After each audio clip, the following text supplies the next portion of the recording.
Hello, welcome back to the NFL DFS Slate Breakdown for the main slate of Week 8. Good old Sunday. It's a big boy slate. We got 13 games on DraftKings, 14 on FanDuel. We're going to go through all of that, break it down. As always, I am your host, Tyler, at FlatTyler83 on Twitter and on your DFS sites. Now, let's just jump right into it. Before we do, however, come join us at LineStar. Please like, comment, and subscribe to this video. Helps us a ton. Just get a little more reach and continue giving out content for free. You can also join us with a free 7-day trial through the app stores. Just search LineStar app, and that will give you access to the apps and the website to give us a little try. All right, let's jump into the slate. We got an interesting one. It is the first week in a few weeks where there's not like definite big time stack spots. There are definitely games that I want to stack, but the high total games, there's some reason why I don't really love going there. Now, let's get into the fastest games of the week. Tampa Bay and Atlanta. Both defenses are in top 10 in opponent plays allowed. This game should be fast. The issue could be a little bit slower because there's no Evans and no Godwin for Tampa Bay, but I do like how that game sets up speed-wise. Then, Indianapolis and Houston. Indianapolis has allowed the second most plays to the opposing offense through the year. This is a great spot. Also on for the FanDuel slate, Dallas and San Francisco is on that list.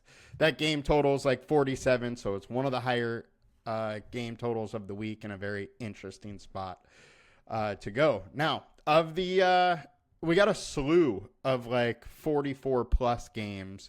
And then there's also the Bears versus Commanders, where if Daniels is active, I'm sure that game total will shoot up also. So there are a bunch of interesting game environments, but few that are like, oh, yes, we really, really need to stack this game. Now, we're going to get into all of that, but let's start going through the quarterbacks, and that will open up all the other talk. All right, starting with Caleb Williams, 15% owned. He's 6K. 19-point projection. I think he looks fine. He's had some giant games the last few weeks versus poor defenses, and that's once again what he gets in the Commanders. Now, he's had these big games in blowout wins, so it's not like the Bears are really taking their foot off the gas. So I'm still fine with going Caleb. However, I would like it much, much more if Jaden Daniels starts. At this point, they say he is a game time decision.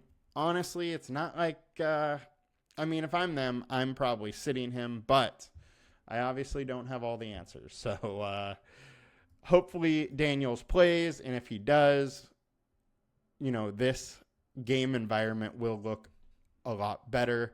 And, from a speed standpoint, it is towards the top, but definitely not in the top 3. Next, we got Bo Nix, 5,600 versus Carolina. I really like Bo Nix, but I just don't think this is the spot for him. I just don't think he's going to have to throw that much. I think they're going to have some designed run for him. I think he'll be fine. I think his median is there, and he's not going to kill you. I like him more in cash than I do in GPP just because I worry about that ceiling. And next we got Lamar Jackson. This game versus the Browns is actually one of the game environments that I am most excited about. So one of the things that I thought was interesting going through the game log versus Cleveland is Lamar in Cleveland actually has had a higher upside than he has at home. Now, that likely is just because he's got to air it out a little bit more. Maybe they can't control the game quite as well when it's at home, or they just come out being more aggressive because they're away. Regardless, I think Lamar Jackson is interesting. He's had giant ceiling this year, as really the last couple of years, and he's really playing well. So I'm absolutely fine going with some Lamar Jackson in this spot. He's of the high-owned quarterbacks, he is my favorite. Now, getting into the pivots, Joe Burrow. So Cincinnati has actually allowed the most opponent plays in the league so far. So the Eagles may run a lot of offensive plays. But the reason I like this game environment is that both offenses can have big plays. That really speeds up the speed of the game as a whole. And that's really what Joe Burrow needs. Joe Burrow is able to have these, 38-point huge games because that game environment just gets out of hand. And there is the possibility for that in this matchup. So I do like the game environment. I'm going to have some bets on this game with, Burrow and Chase, A.J. Brown coming back or Barkley coming back because I do like the game environment. The Eagles pass D, while, it looks decent here, wide receivers have actually been doing decently.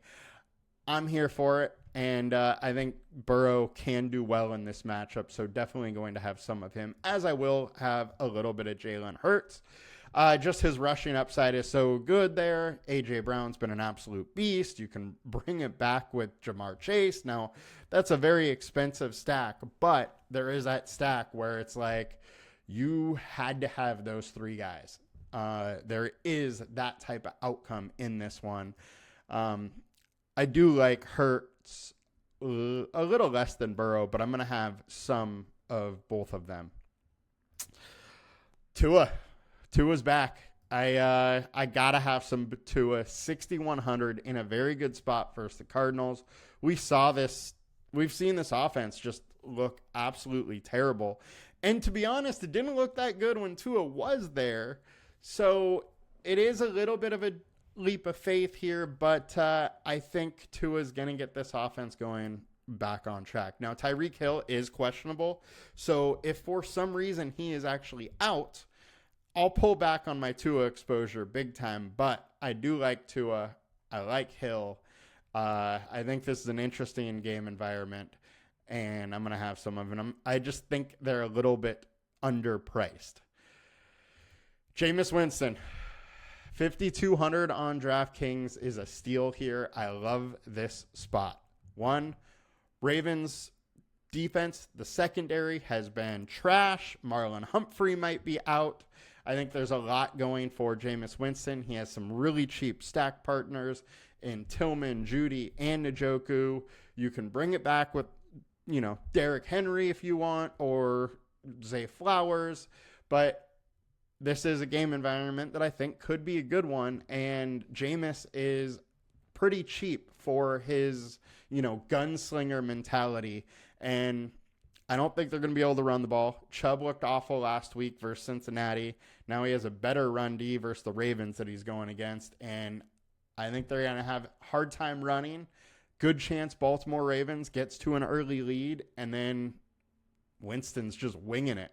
I would not be surprised to see 40-plus throws from him in this game. So definitely like that spot. Anthony Richardson, 5,800. Look, this guy we've seen put up 30 multiple times. And the Houston Texans have, I think it was the second most 40-plus pass plays allowed in the league. And Anthony Richardson can hit some guys deep. So I definitely like this spot for Anthony Richardson. We know there is the big ceiling when he gets it rolling. He hasn't since Houston in week 1, where he went for 212, 2 touchdowns, and then also 56 rushing and a rushing touchdown there. But I like this spot. I think he can bounce back here, and definitely pretty interested at 5,800. The issue here is for him to hit, I think he's got to hit some deep balls. So I do rather like Alec Pierce or the rookie. I'm totally blanking on his name right now. Mitchell. Aiden, I like them more as options than Pittman or Downs, because Pittman and Downs just don't get that deep down the field. Can they hit? Absolutely. But I think I'd rather just take the shot of one big play, making my day with one of those versus a defense that has allowed that a little bit. And Richardson is a good deep ball thrower. So definitely intrigued to go a little bit there. All right, let's get over to FanDuel here. Tua, Lamar, Jalen Hurts, the three highest. Jordan Love. We should talk about Jordan Love. He is in an absolutely amazing spot versus the Jags. This defense has just been letting guys throw all over him. My issue is the Packers just get conservative when they go up big, and I think that's likely to happen. Now, Jordan Love has been very, very efficient, but attempts-wise, he's right around, 30 every game, and I just don't see a ceiling out of that, and that is my issue. I think he could have 3 touchdowns. I think he's great for your, season-long DFS lineups. I just worry about a ceiling in this matchup, so I'm probably not going to get much Jordan Love. I do want to mix and match the Packers receivers. I just don't really want to pair it with Jordan Love in this situation. I just see it as a low likelihood of happening. Kirk Cousins I want to talk about with Baker Mayfield. This game is the fastest game of the week. If Godwin and Evans were playing, I would be all over this game. Without them, I'm a little worried how well Tampa Bay can move the ball.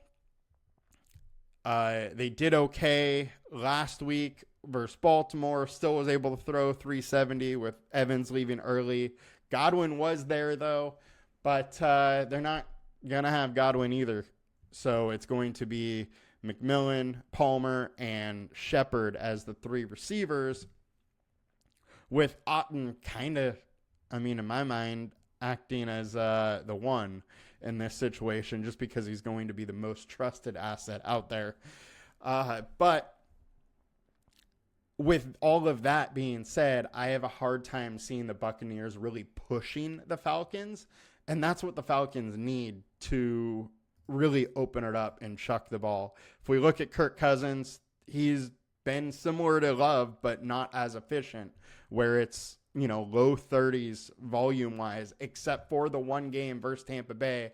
They went nuts, and they had 58 attempts.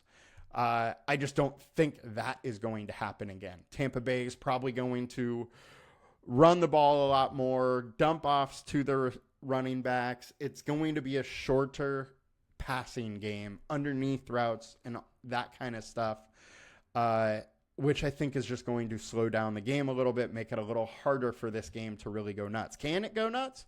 Yeah, I just don't have as much of a feeling for it to really go nuts. Now, getting over to running back, Breece Hall. There's a lot of running backs I like today, so we're going to try and go through them quick. Breece Hall is just in an amazing spot. The Pats allowing 162 rushing yards per game over the last 4 to go along with another 32 receiving yards, 1.5 touchdown. You've just wanted all the Pats. The only thing all the running backs versus the Pats. Only thing I have against Breece in this situation is that Bill Belichick came out talking shit about the Pats and their lack of stopping the run this week, which maybe that gets them a little fired up and, go back into a good run defense like they were last year. But Breece is in a great spot. Javonte Williams, I get why everybody's going here because it's their Carolina Panthers. My issue is even in games where the Broncos have absolutely dominated, he hasn't got a ton of touches. 17 versus New Orleans last week. 18 versus Vegas. 9 versus Tampa Bay. He just hasn't got that volume we really need. And for that reason, I'm a little scared to go there. I'm fine with having a little Javonte, but I think he's going over-owned right now. Joe Mixon, I absolutely love him. He just dominated this matchup in week 1. He's had 3 pretty much 30 point performance games. I can't talk right now. He's getting an insane workload, and I expect it to keep going in this matchup. Colts have been bad on the ground, giving up 125 rushing yards, 37 receiving yards, 0.6 touchdowns per game. I'm down to go back to Mixon. Kareem Hunt, 6,300, 2.4x. I love him in this spot versus the Raiders. One thing I would say is watch if CEH is active or not. If he is active, maybe that pulls a little bit from Hunt. But look, Hunt, 24 carries last week, 28 touches, 24 touches, I should say, versus San Francisco, 28 versus the Saints. First week he played, he had 16 touches. They're giving him a ton of volume, and they're going to just be able to keep running against this Raiders team. So I think Hunt's in a great spot, and 6,300 is probably a little bit cheap. DeAndre Swift, I'm fine to go back to in this spot versus the Commanders. Derrick Henry, I don't love this spot. However, he's been such a beast that I can't say no to Derrick Henry. Going to have a little bit, but I do worry a little bit about him in this spot. That upside, however, is always there. Bijan Robinson, they're going to just try and run the ball down Tampa Bay's throat if they can get a lead. So Bijan's a little interesting, but I don't really love this spot. This is actually the worst game he had all season was versus Tampa Bay. Tampa Bay is hard to run on, so I don't love it for that reason. Josh Jacobs, fine. Don't love it. Saquon Barkley, this game environment's one that I like. I've said it. He has 3 games, 30-plus points so far this year. The Bengals' rush D has been decent, right around league average. But Saquon Barkley is just a total beast on his own, and I'm absolutely fine going with some Saquon there. Jamar Gibbs, I want to also bring up David Montgomery in this. Montgomery left last game with an injury, but did come back and play.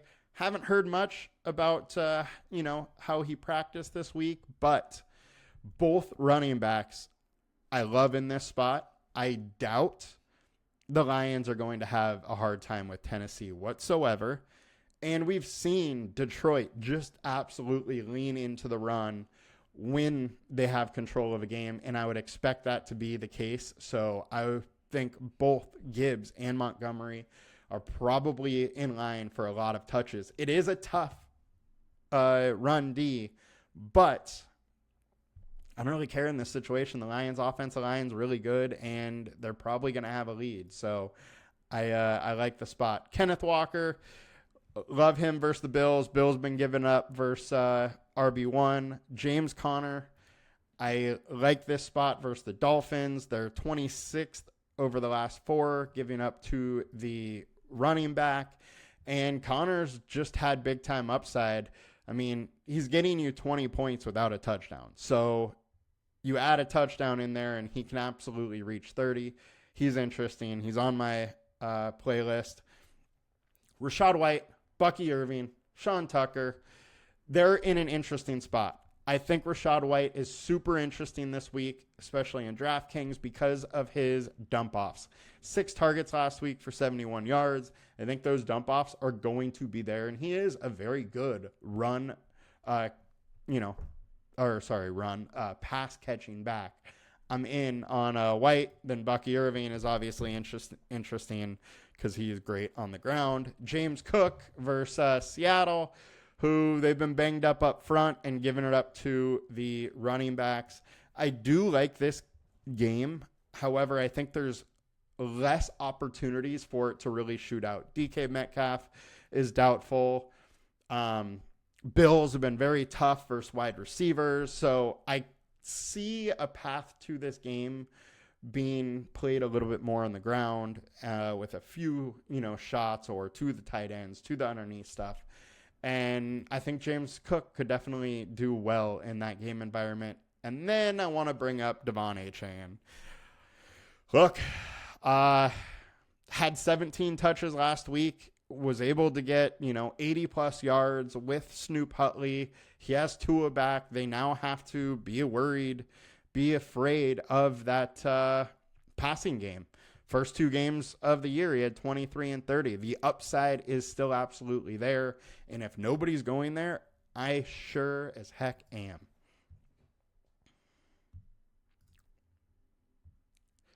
Bucky Irving, we talked about. Jonathan Taylor is a little interesting. However, Houston's been very, very tough versus the run. More so just want to bring up the fact that he is back, and that could just help AR a little bit because they got to be a little worried about the running game as well. On FanDuel, Hyon, Brees, Javonte, Swift, Derrick Henry. We've talked about them all, so we will move it on over to wide receiver. Jalen McMillan, highest owned, 29%. He's 3,700. There's a lot of value on this slate. So I don't think you have to go to Jalen McMillan. He is an absolute steal. He hasn't earned targets. He got 8 last week, with no Mike Evans, or mostly no Mike Evans, but only 3 receptions for 15 yards. I think he is the most likely to do it for Tampa Bay, but I wouldn't count out Trey Palmer or Shepard. I think they really they're just as likely to come through. Palmer was at least there last year. Shepard has shown a very good ability to get open in the middle of the field and a little more of a slot route. The coach has said, however, they may not play 11 personnel as much and may go, a little bigger sets or dual running back type stuff. So maybe that Godwin role isn't there and maybe they play 2 wide a little bit more. But I'm interested in the Buccaneers receiver core, just not like you have to have one of them. They're all a little underpriced, but how many targets are they going to get is kind of up in the air as well. Wouldn't be surprised that this game is a lot more on the ground than people expect. Tyreek Hill, 7K is a joke. I mean, he was 8,700 to start the year. He was pushing 10K at times last year.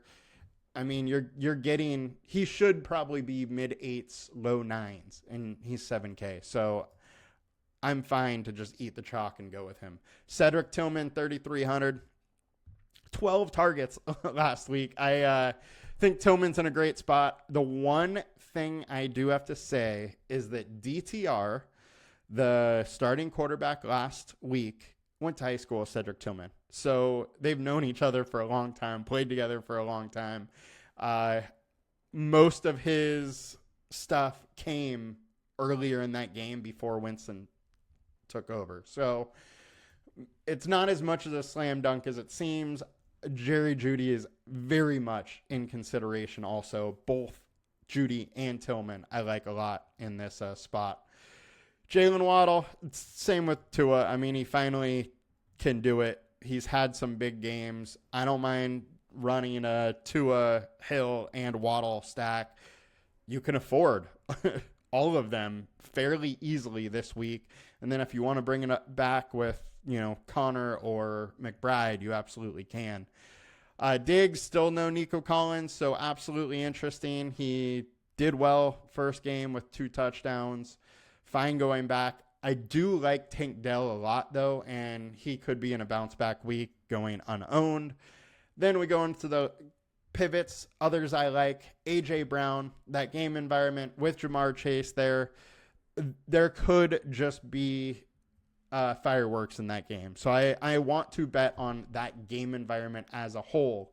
Like, I don't know how much Jamar Chase solo I'll play unless Higgins is out. If Higgins is out, then I'm definitely going to play Jamar Chase. But I might not play a lot of them just solo, probably more together or with other pieces in that game, as I want that game environment to go nuts. Tank Dell, I mentioned him. I like him. The Packers receivers, they are in a very, very good spot. I would expect one of them to separate a little bit.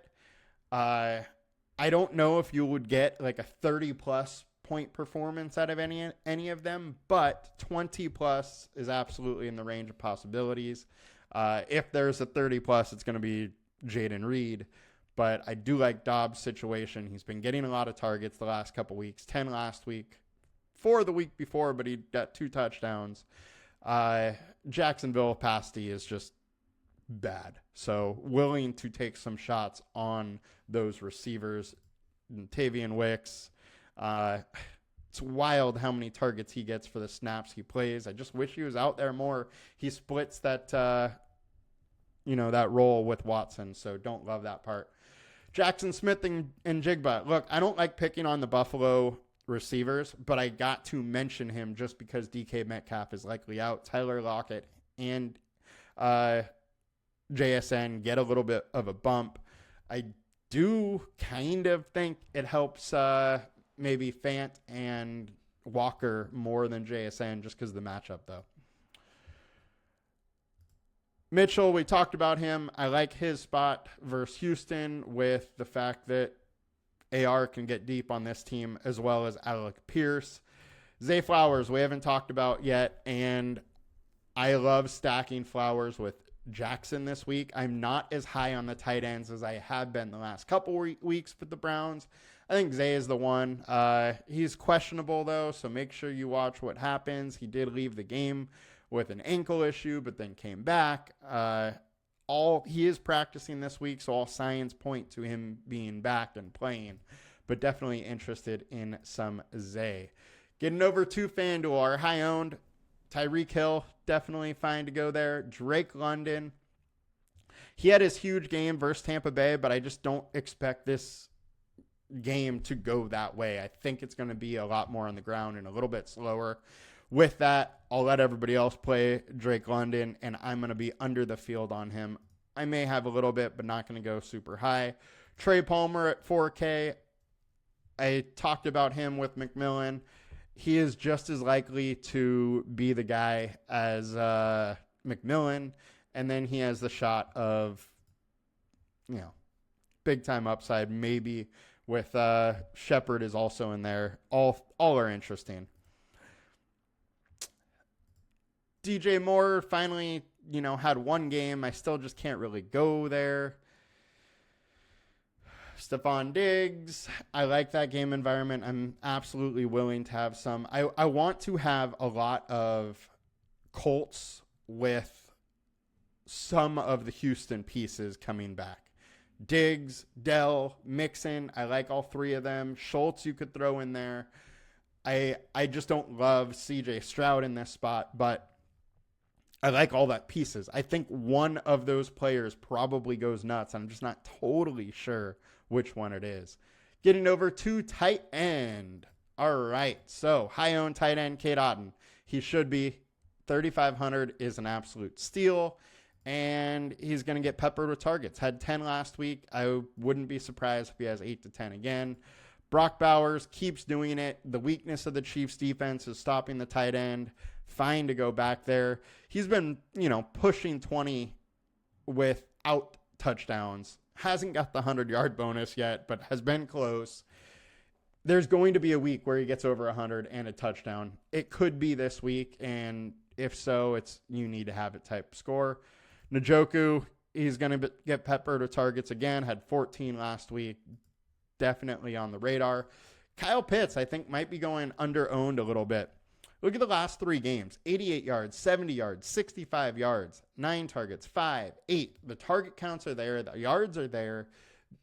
He throws in a touchdown in there, and at 4,400, you're getting a guy that's in the mid-20s or low 20s. So definitely interested in some Pitts. The issue, once again, low-volume passing attack is what I expect in that game. Now, other spots. Dalton Kincaid. I think that Amari Cooper being there may open it up for Dalton Kincaid a little bit. He might be open in the middle of the field a little bit more. Maybe he gets more targets and more involved. 4,900 isn't that cheap. And then on FanDuel, I think he's 4K, which is just crazy. So definitely some interest there. I also have to add in Noah Fant on that. I don't have him liked right here, but he is definitely a guy that I am interested in that game. Fant has 3 games of 60-plus yards this season. You throw in a touchdown, he's cheap and can get it done. Dalton Schultz, there's still no Collins, and the upside is there, target-wise. And then Trey McBride is just one of the most consistent tight ends, so you got to kind of throw him in there. Onto the FanDuel side, Dalton Kincaid, 4K, 13% owned. That's a gimme. Cole Kmet, I don't really love the spot for him, but he's had, 2 big games. Could it happen again? Yes, but I just don't think this is a game they really need to go to him. And let's take it on to defense. DraftKings, high-owned, Chargers, Broncos, Bears. I think all 3 of those should be the high-owned ones. I do have to say Bears is if Jaden Daniels is out. If he's in, I'm off the Bears. But I do love the Broncos spot. Absolutely love the Broncos spot. You're talking about no Adam Thielen, no Deontay Johnson, no Andy Dalton. Broncos are just going to have their way. Chargers versus New Orleans, they're beat up and, have lost some of their zing for sure. Then I want to throw out the Ravens versus Cleveland. Cleveland has given up a ton of stacks, and Winston's a gunslinger. I mean, he had a 30-30 season, 30 touchdowns, 30 interceptions. Like, if they're going to pass a lot, the guy can throw interceptions. You have to be on that defense a little bit just because there is the chance for those pick sixes. So definitely interested there. On FanDuel, we got Lions being high owned versus Tennessee. Makes total sense. Like that play also. Falcons versus Tampa Bay. They don't have receivers, so there is absolutely some thinking there. And then San Francisco versus the Cowboys. Cowboys look pretty bad on offense, so I don't hate that play either. Last thing, real quick, we'll run through some of the matchup. Schultz is up there, Pitts, Njoku, so some of the guys we talked about. Wide receiver ones. McMillan's at the very top. The one thing there is you just don't know who's going to run as the wide receiver one. Is it going to be McMillan? Is it going to be Shepard? Is it going to be Palmer? It could be any of them. Pittman, I just don't love it with AR, but it's a great spot for wide receivers. Tyreek's money, Judy's money. Amon-Ra, I worry about the volume passing, but I do like him. And then you get into RB1. You got Walker, Connor, Hunt, Hall. We talked about all of those. They're in a great spot. QB, Kirk Cousins, Love, Stroud are the 3 high. They're all in good spots. I just don't absolutely love any of them. I think quarterback this week is a little bit tricky just because the game environments aren't as, full shootout. But that'll do it for us today, guys. Have a good one. Good week. Good luck. Let's make some money. Please like, comment, subscribe. Peace.